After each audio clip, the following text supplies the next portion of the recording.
All right, now that we have framed the call and we have started by asking a question that really opens the person up, now we're in a place of H is here. What to listen for once the person is opening up and telling you why they're on the call with you and why they want what they want. Now, another question you can ask at this stage is, why do you think you don't have it already? Okay, so when you think about, let's say, losing 40 pounds and regaining your energy and your confidence, uh, whatever their name is, tell me from your perspective, what is it that you think you're missing? Or why do you think you haven't been successful? Or why do you think you haven't achieved that already? And here's what you are listening for. You're listening for changes. You're listening and really tuning into what they're telling you and what they're not telling you by how they're communicating. So start to listen, not just in your sales calls, but also when you're recording, you're listening to the recording of your sales calls and in your day-to-day conversations. You start to just listen. You can really pick up some powerful but subtle things, okay? And you want to really listen for changes in rate of speech. So whether that's slower or faster.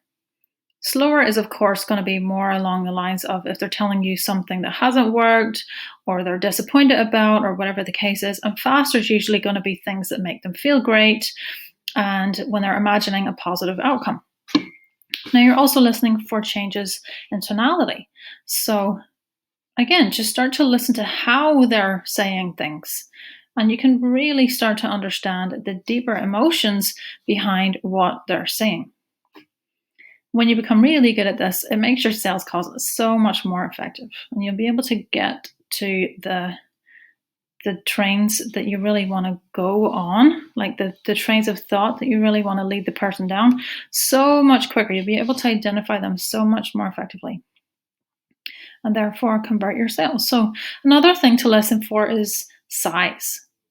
So we might, when someone has maybe been trying to lose 40 pounds and they've probably been trying for a long time, let's say they've been trying for 20 years. And when you ask them, so why do you think you haven't done that already? Of course, that's in a curious tonality. They will more than likely sigh. So they might go, I don't even know. I mean, I've tried everything. I've tried keto. I've tried paleo. I've tried cutting out sugar. I've tried exercise. They might tell you all these kind of things. When they're sighing, that's really something you want to dive in deeper on. All right. Another thing to listen for is nervous laughter.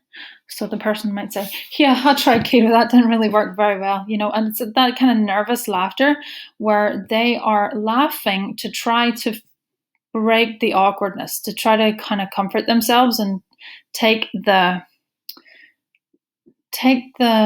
conversation away from it being an obvious pain point. Okay. And so that's something you want to actually press into. So don't let people away when you're noticing these, ask them a little bit more. Don't just let these things float away. That's a very strong indicator of, no, this is exactly what you need to be asking.